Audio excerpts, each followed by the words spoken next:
हरे कृष्णा। आप सभी का दिन शुभ और मंगलमय हो। आज से आप हमारे चैनल पर हर दिन नियम से मार्गशीर्ष मास महात्म्य की कथाएं सुनेंगे। वीडियो के अंत में श्री कृष्ण चालीसा का पाठ भी आप श्रवण करेंगे। आप सभी से अनुरोध है, अध्याय 1 से लेकर अंतिम अध्याय तक हमारे साथ इसी तरह जुड़े रहिएगा। इस बार मार्गशीर्ष का महीना 16 नवंबर दिन शनिवार से प्रारंभ होकर 15 दिसंबर रविवार को समाप्त होगा। ये महीना इतना पवित्र है कि भगवान श्री कृष्ण गीता में कहते हैं कि मैं महीनों में मार्गशीर्ष हूँ। श्री कृष्ण ने मार्गशीर्ष मास के महत्व को गोपियों को भी बताया था। उन्होंने कहा था कि इस महीने में यमुना स्नान से मैं सहज ही सभी को प्राप्त हो जाऊंगा। इस पवित्र मास को भगवान श्री कृष्ण का स्वरूप माना गया है। मार्गशीर्ष मास को अगहन मास भी कहते हैं। हिंदी पंचांग के अनुसार मार्गशीर्ष मास 9वां महीना होता है और इस माह में नदी में स्नान और दान पुण्य का विशेष महत्व है। यदि इस पवित्र मास में तुलसी जी की जड़ की मिट्टी और तुलसी के पत्तों से स्नान किया जाए तो भगवान श्री कृष्ण की कृपा बहुत जल्दी प्राप्त हो जाती है। मार्गशीर्ष के महीने में जो भक्त भगवान श्री कृष्ण की कथाओं का श्रवण करता है या मंत्रों का जाप करता है, उसकी सभी इच्छाएं भगवान श्री कृष्ण पूर्ण करते हैं। इस महीने में ऐसी चमत्कारी शक्तियां हैं जिन पर आप सहसा विश्वास नहीं कर पाएंगे। इसलिए आपको अपने मन में श्रद्धा रखकर अपनी सामर्थ्य के अनुसार कुछ नियमों का पालन करना चाहिए। इस बारे में तो आपको हमारे चैनल पर अलग से वीडियो में पता चल जाएगा कि मार्गशीर्ष के महीने में किन किन नियमों का पालन किया जाता है। अब आज के अध्याय का शुभारंभ करते हैं शनिदेव की कथा से, क्योंकि आज शनिवार का भी दिन है और शनिदेव न्याय के देवता माने जाते हैं। शनिदेव की जिस पर कृपा दृष्टि होती है उनके तो वारे न्यारे हो जाते हैं। और अगर आप भी शनिदेव की कृपा के भागी बनना चाहते हैं तो भक्ति भाव से इस कथा को जरूर सुनिएगा। एक बार की बात है कि सभी नवग्रहों में, जिनमें सूर्य, चंद्र, मंगल, बुध, बृहस्पति, शुक्र, शनि, राहु और केतु में विवाद छिड़ गया कि इन सब में बड़ा कौन है। सभी आपस में विवाद करने लगे, लेकिन कोई निर्णय न निकलने पर देवराज इंद्र के पास वे निर्णय कराने पहुंचे।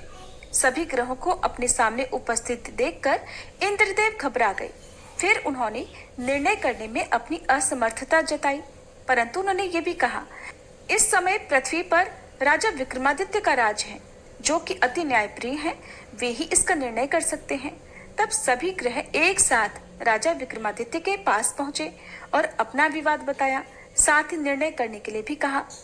राजा विक्रमादित्य इस समस्या से चिंतित थे, क्योंकि वे जानते थे कि जिस किसी को भी छोटा बताया वही क्रोधित हो उठेगा। तब राजा को एक उपाय सूझा। उन्होंने स्वर्ण, रजत, कांस्य, पीतल, शीशा, रांगा, जस्ता, अभ्रक और लोहे से 9 सिंहासन बनवाए और उन्हें इसी क्रम से रख दिया। फिर उन सबसे निवेदन किया कि आप सभी अपने अपने सिंहासन पर स्थान ग्रहण करें। जो भी अंतिम सिंहासन पर बैठेगा वही सबसे छोटा होगा। इसके अनुसार लौह सिंहासन सबसे बाद में होने के कारण शनिदेव सबसे बाद में बैठे तो वही सबसे छोटे कहलाए। अब शनिदेव को लगा कि राजा ने ऐसा जानबूझकर किया है, तो वह क्रोध में आकर राजा विक्रमादित्य से बोले, राजा तू मुझे नहीं जानता। सूर्य एक राशि में 1 महीना, चंद्रमा 2.25 दिन, मंगल 1.5 महीना, बृहस्पति 13 महीने, बुध और शुक्र 1-1 महीने विचरण करते हैं, लेकिन मैं 2.5 से 7.5 साल तक रहता हूँ। बड़े बड़ों का मैंने विनाश किया है। श्री राम की 7.5 आई तो उन्हें वनवास हो गया। रावण की आई तो उसकी लंका को वानरों की सेना से हारना पड़ा। अब तुम सावधान होकर रहना। ऐसा कहकर कुपित हुए शनिदेव जी वहां से चले गए और तब अन्य ग्रह भी खुशी खुशी चले गए। कुछ समय बाद राजा की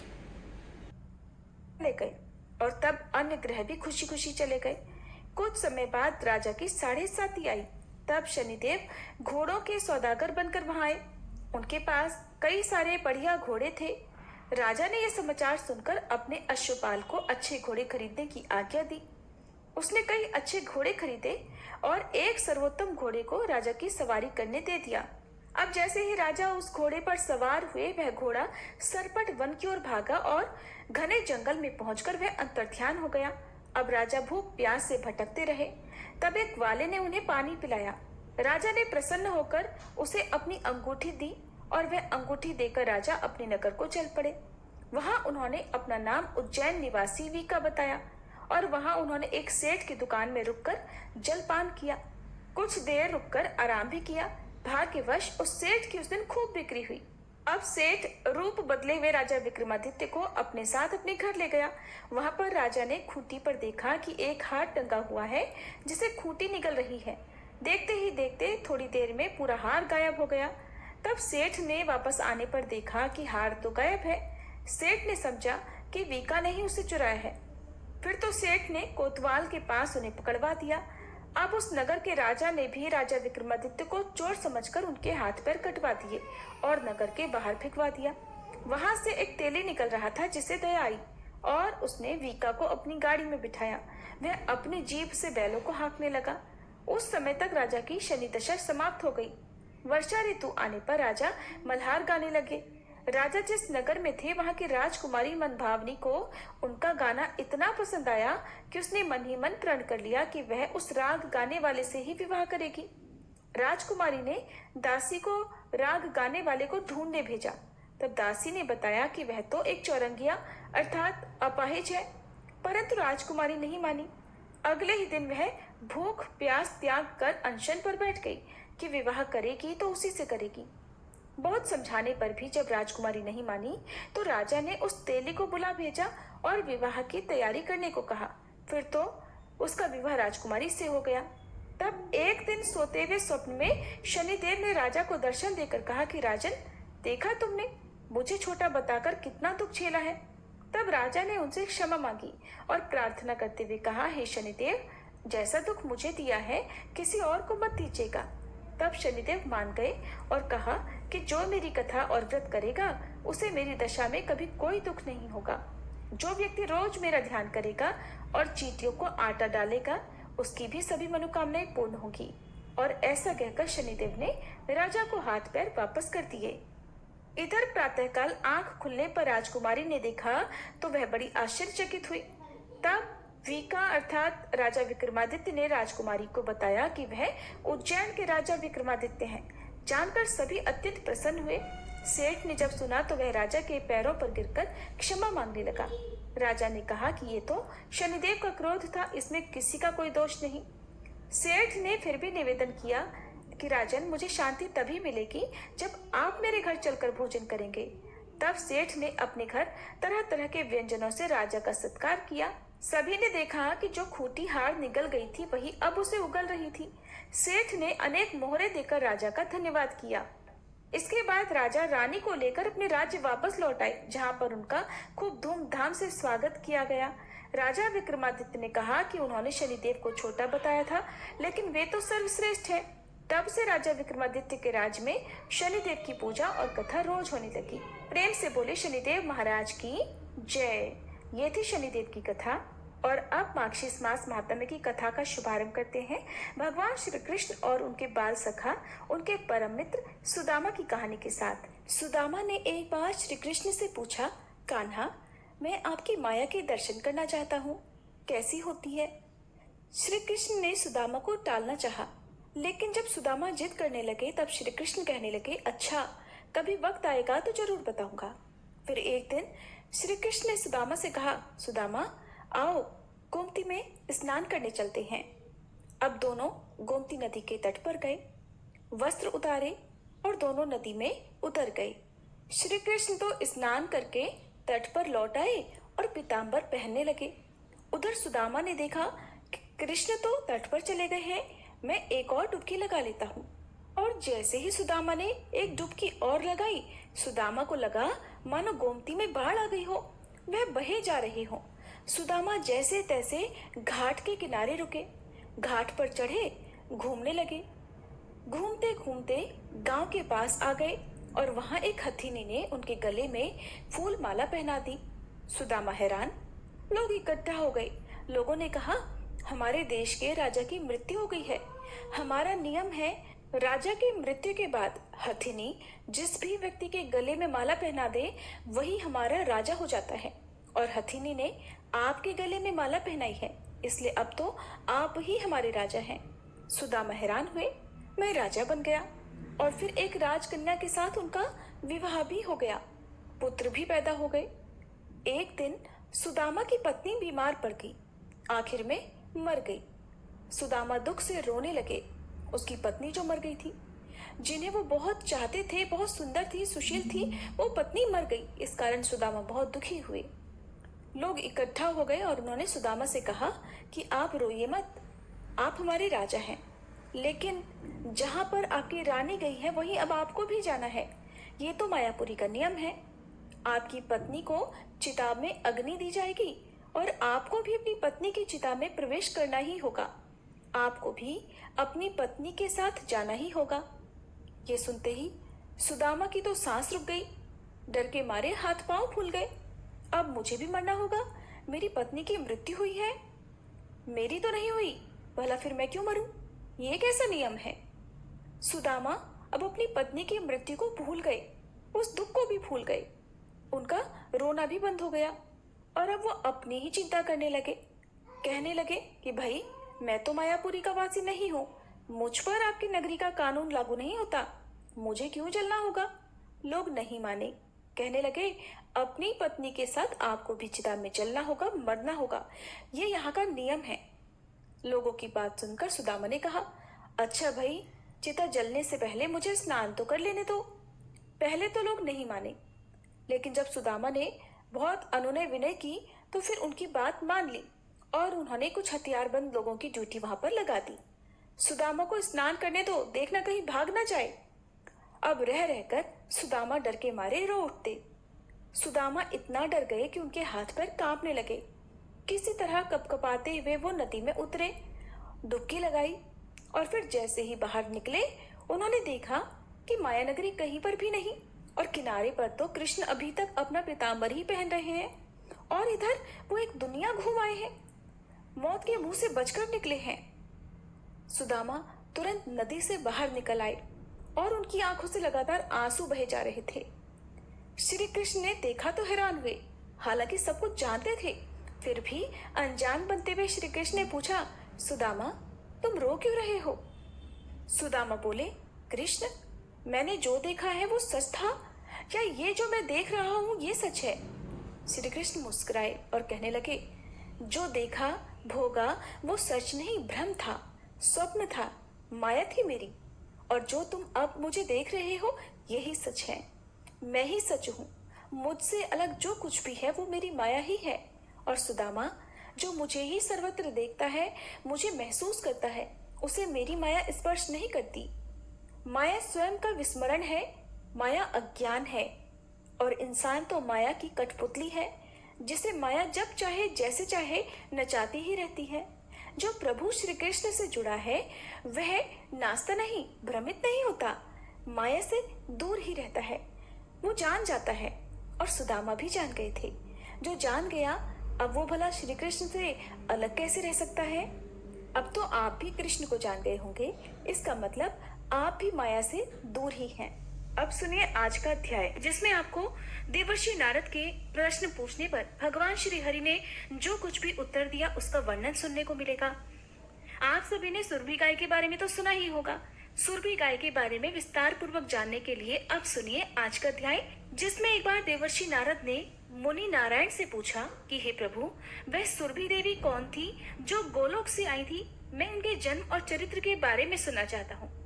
तब भगवान नारायण बोले, हे नारद, देवी सुरभि गोलोक में प्रकट हुई। वह गौवों की अधिष्ठात्री देवी, गौवों की आदि, गौवों की जननी और संपूर्ण गौवों में प्रमुख है। मुने, मैं सबसे पहले सृष्टि का प्रसंग सुना रहा हूँ। उसके अनुसार पूर्व काल में वृंदावन में उस सुरभि का ही जन्म हुआ था। एक समय की बात है, गोपांगनाओं से घिरे हुए राधापति भगवान श्री कृष्ण कौतूहलवश श्री राधा के साथ पुण्य वृंदावन में गए। वहां वे विहार करने लगे। उस समय कौतूहलवश उन स्वेच्छामय प्रभु के मन में सहसा दूध पीने की इच्छा जाग उठी। तब भगवान ने अपने वाम पार्श्व से लीला पूर्वक सुरभि गौ को प्रकट किया। उसके साथ बछड़ा भी था। वह दूध देने वाली गाय थी। उस सवत्सा गौ को सामने देखकर सुदामा ने एक रत्नमय पात्र में उसका दूध दूह लिया। वह दूध अमृत से भी अधिक मधुर और जन्म और मृत्यु को दूर करने वाला था। स्वयं गोपीपति भगवान श्री कृष्ण ने उस गरम गरम स्वादिष्ट दूध को पिया। फिर हाथ से छूटकर वह पात्र धरती पर गिर पड़ा और दूध पूरी धरती पर फैल गया। उस दूध से वहां सहसा एक सरोवर बन गया। उसकी लंबाई और चौड़ाई सब ओर से 100-100 योजन थी। गोलोक में वह सरोवर क्षीर सरोवर के नाम से प्रसिद्ध हुआ है। गोपिकाओं और श्री राधा के लिए वह क्रीड़ा सरोवर बन गया। भगवान की इच्छा से उस क्रीड़ा वापी के घाट तत्काल अमूल्य दिव्य रत्नों द्वारा निर्मित हो गए। उसी समय अकस्मात असंख्य कामधेनु वहां प्रकट हो गई। जितनी वे गौएं थी उतने ही बछड़े भी उनके साथ सुरभि गौ के रोमकूप से निकल आए। फिर उन गौओं के बहुत से पुत्र पौत्र भी हुए, जिनकी तो संख्या गिन ही नहीं जा सकती। इस प्रकार उस सुरभि देवी से गौओं की सृष्टि कही गई, जिससे संपूर्ण जगत व्याप्त है। मुने, पूर्व काल में भगवान श्री कृष्ण ने देवी सुरभि की पूजा की थी। तत्पश्चात त्रिलोकी में उस देवी की दुर्लभ पूजा का प्रचार हो गया। दीपावली के दूसरे दिन भगवान श्री कृष्ण की आज्ञा से देवी सुरभि की पूजा संपन्न हुई थी। ये प्रसंग मैं अपने पिता धर्म के मुख से सुन चुका हूँ। महाभाग, देवी सुरभि का ध्यान, स्तोत्र, मूल मंत्र और पूजा की विधि का वेदोक्त क्रम मैं तुमसे कहता हूँ, सुनो।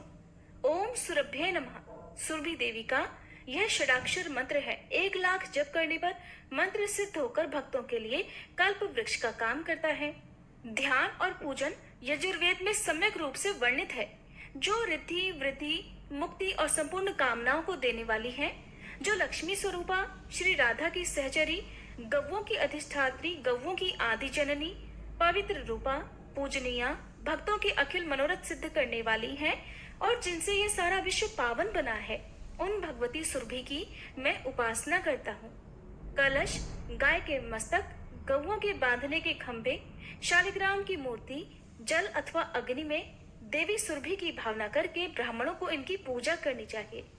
जो दीप मालिका के दूसरे दिन अर्थात दिवाली के दूसरे दिन पूर्वान काल में भक्ति पूर्वक भगवती सुरभि की पूजा करेगा, वह जगत में पूज्य हो जाएगा। एक बार वराह कल्प में देवी सुरभि ने दूध देना बंद कर दिया। उस समय त्रिलोकी में दूध का अभाव हो गया था। तब देवता अत्यंत चिंतित होकर ब्रह्मलोक में चले गए और ब्रह्मा जी की स्तुति करने लगे। फिर ब्रह्मा जी की आज्ञा पाकर इंद्र ने देवी सुरभि की स्तुति आरंभ कर दी। देवराज ने कहा, देवी और महादेवी सुरभि को हमारा बारंबार नमस्कार है। आप गौओं की बीज स्वरूपा हो, आपको नमस्कार है। आप श्री राधा को प्रिय हो, आपको नमस्कार है। आप लक्ष्मी की अंशभूता हो, आपको बारंबार नमस्कार है। श्री कृष्ण प्रिया को नमस्कार है। गौओं की माता को बार बार नमस्कार है। जो सबके लिए कल्प वृक्ष स्वरूप तथा स्त्री, धन और वृद्धि प्रदान करने वाली है, उन भगवती सुरभि को बार बार नमस्कार है। शुभदा, प्रसन्ना और गो प्रदायिनी सुरभि देवी को बार बार नमस्कार है। यश और कीर्ति प्रदान करने वाली धर्मज्ञा देवी को बार बार नमस्कार है। इस प्रकार स्तुति सुनते ही सनातनी जगत जननी भगवती सुरभि संतुष्ट और प्रसन्न होकर उस ब्रह्मलोक में ही प्रकट हो गई। देवराज इंद्र को परम दुर्लभ मनोवांछित वर देकर वे फिर से गोलोक को चली गई। देवता भी अपने अपने स्थान को चले गए।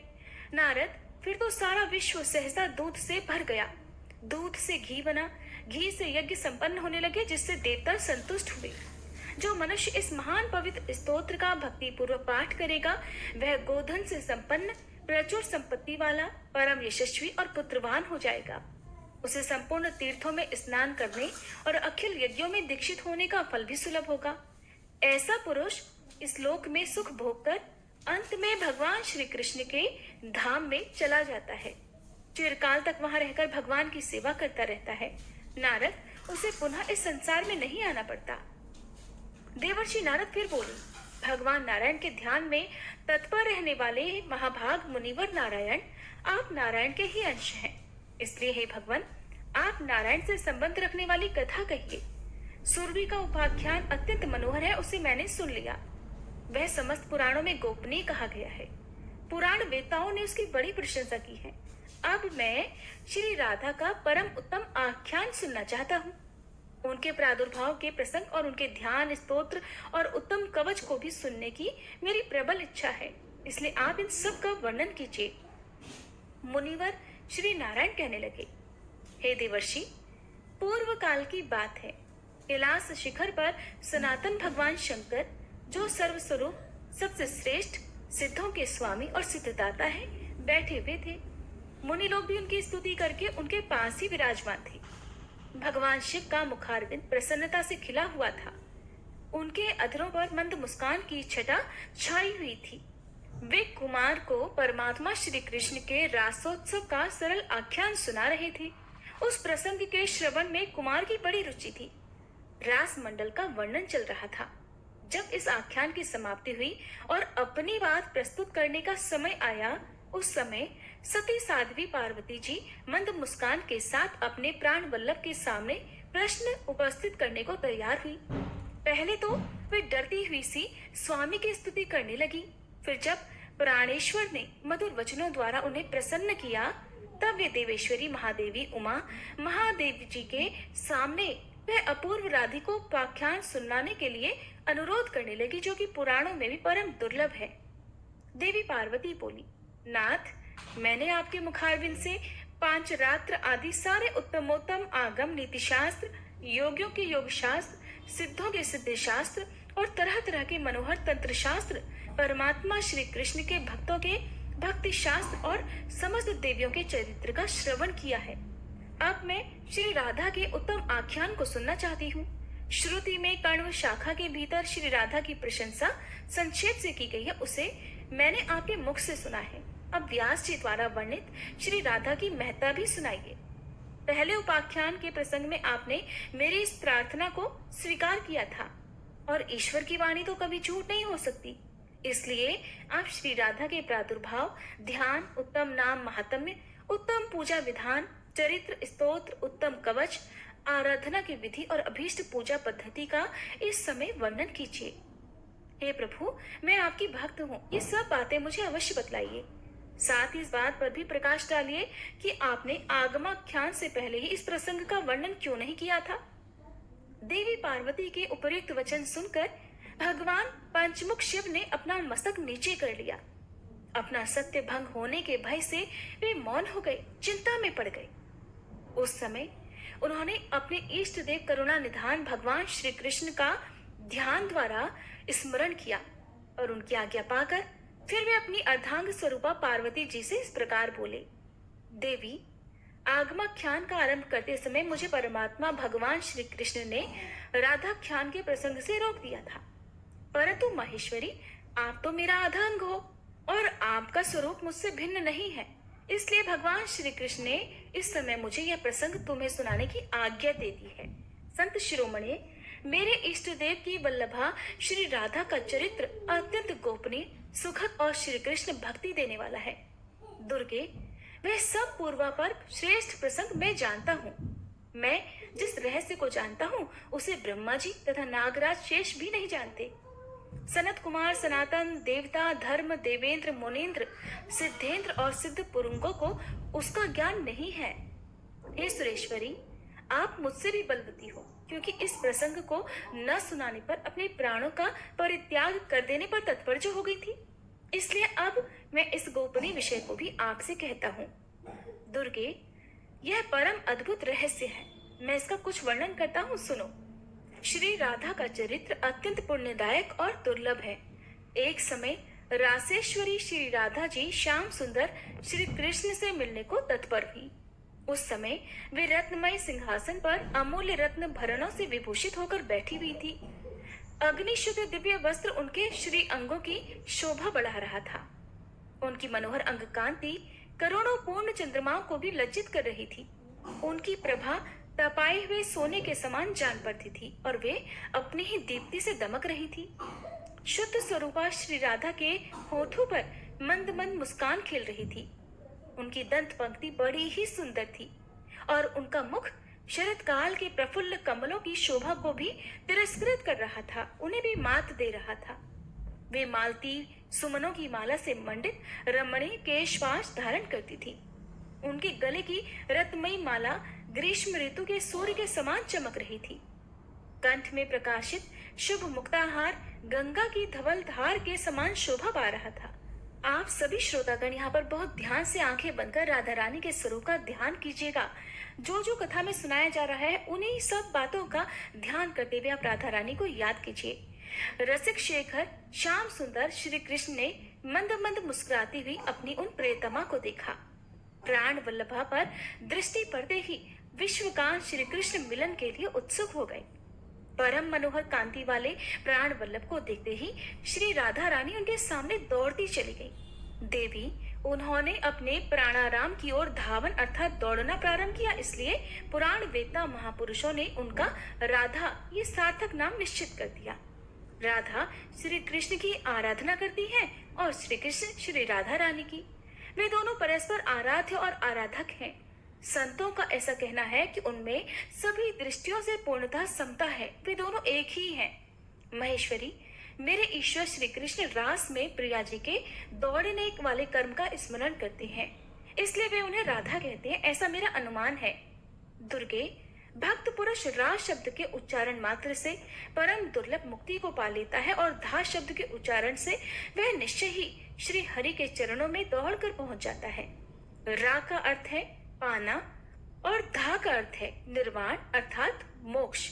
भक्त जन उनसे निर्वाण मुक्ति पा लेता है, इसीलिए उन्हें राधा कहा गया है। श्री राधा के रोमकूपों से गोपियों का समुदाय प्रकट हुआ है और श्री कृष्ण के रोमकूपों से संपूर्ण गोपों अर्थात ग्वालों का प्राकट्य हुआ है। श्री राधा के बाएं भाग से महालक्ष्मी जी का प्राकट्य हुआ है। वे ही शस्य की अधिष्ठात्री देवी और गृह लक्ष्मी के रूप में भी प्रकट हुई है। देवी महालक्ष्मी चतुर्भुज विष्णु जी की पत्नी है और बैकुंठ धाम में वास करती हैं। राजा को संपत्ति देने वाली राजलक्ष्मी भी उन्हीं की अंशभूता है। राजलक्ष्मी की अंशभूता मत्स्य लक्ष्मी है, जो गृहस्थों के घर घर में वास करती हैं। वे ही शस्याधिष्ठात्री देवी और वे ही गृह देवी हैं। स्वयं श्री राधा श्री कृष्ण की प्रियतमा है और श्री कृष्ण के ही वक्ष स्थल में वास किया करती हैं। वे उन परमात्मा श्री कृष्ण के प्राणों की अधिष्ठात्री देवी हैं। देवी ब्रह्मा जी से लेकर तृण अथवा कीट पर्यंत संपूर्ण जगत मिथ्या ही है।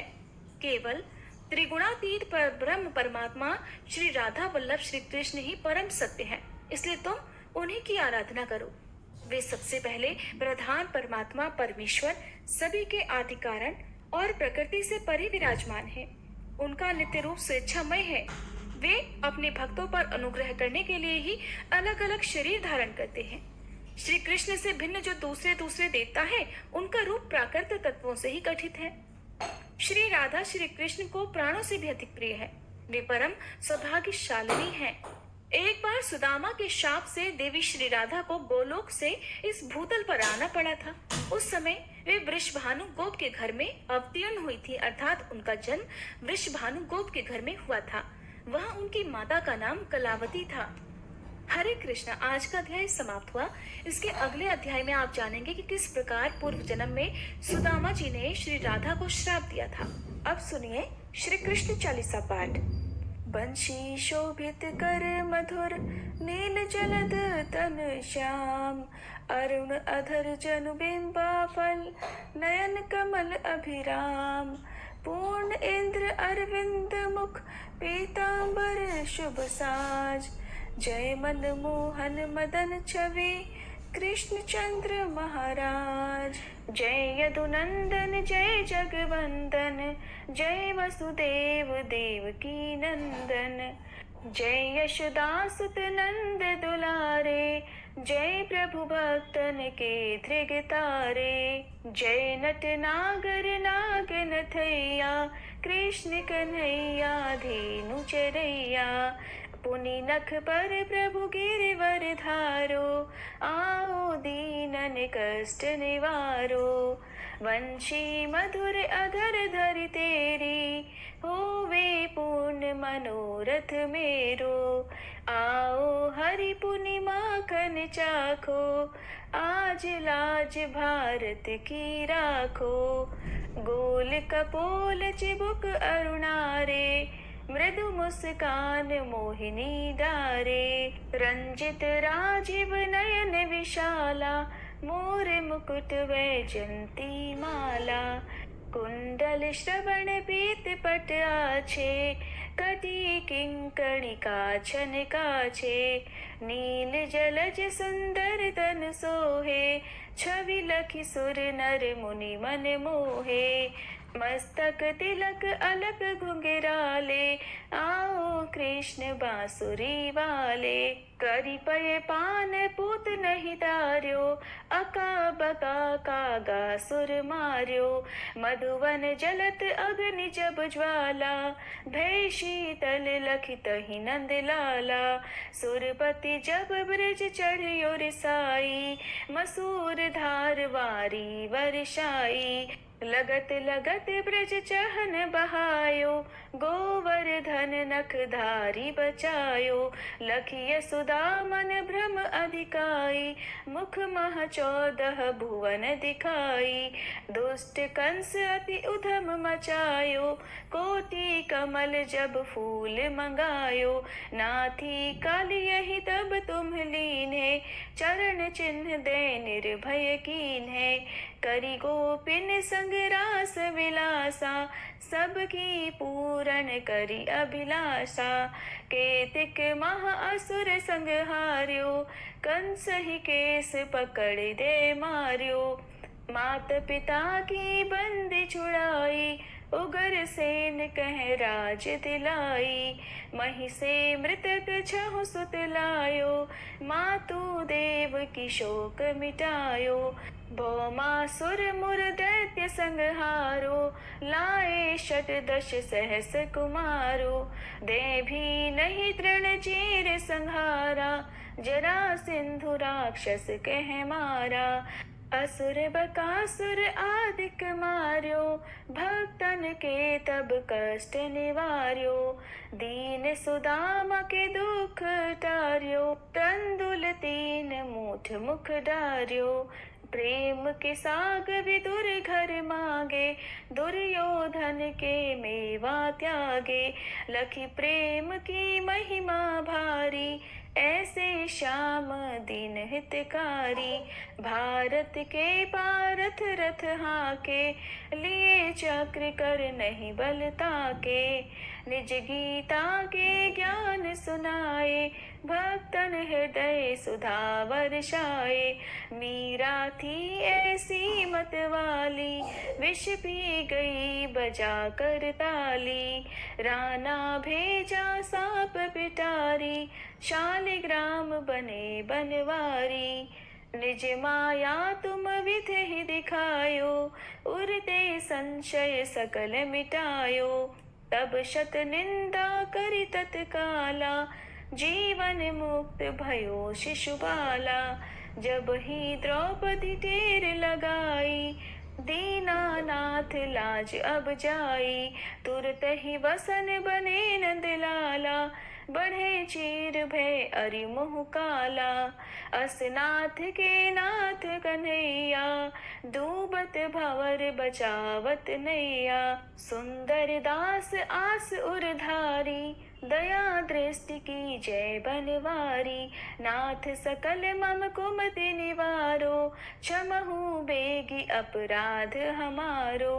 खोलो पट अब दर्शन दीजे, बोलो कृष्ण कन्हैया की जय। बोलो कृष्ण कन्हैया की जय, बोलो कृष्ण कन्हैया की जय। ये चालीसा कृष्ण का पाठ करे उरधारी, अष्ट सिद्धि नवनिधि फल लहे पदार्थ चारी। बोलो श्री कृष्ण भगवान की जय।